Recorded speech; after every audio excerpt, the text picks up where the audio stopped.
Hey everybody, it's your boy JB and I'm back for Fat Lad Food.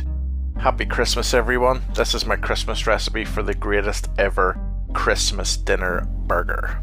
Okay, so the plan here is to create a burger recipe that has every single aspect of a Christmas dinner in it. First of all, we're going to go with the potatoes. We're going to cut some chips because let's be honest, every burger needs some chips. Once they're cut down, we're going to put them in an oven tray, cover them in oil and put them in a preheated oven, 200 degrees, and we're going to cook them for an hour.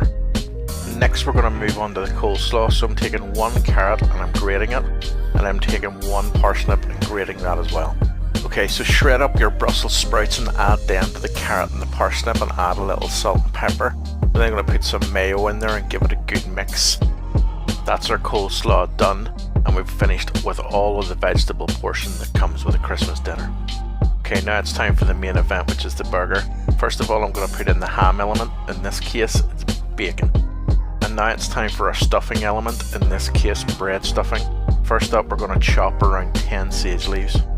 We're going to chop up one onion finely.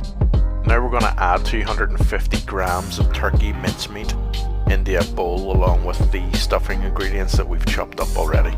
Grate one slice of white bread, which is traditionally used in your bread stuffing, into the mix. Mix it thoroughly together. You should be able to get around 3 burgers out of this, so just make some patties once it's completely combined. Get your griddle pan good and hot and get those buns a toasting. Place your burgers on the griddle pan and cook on both sides for 5 minutes, and then we're going to put them into the oven at 200 degrees for the last 20 minutes of cooking. Okay, all the cooking is done. It's now time to build this bad boy. On the bottom bun, let's add a good whack of that coleslaw, and then put your patty on top. And please don't forget the gravy, this time French dip style. And last but not least, let's add on the chips. So if you like this recipe, please give the video a thumbs up and follow me on my many social media channels at Fat Lad Food. If you like this recipe and every other recipe that I do in written format, you can get it on fatladfood.co.uk. I want to take some time again to wish everyone a very Merry Christmas and a Happy New Year.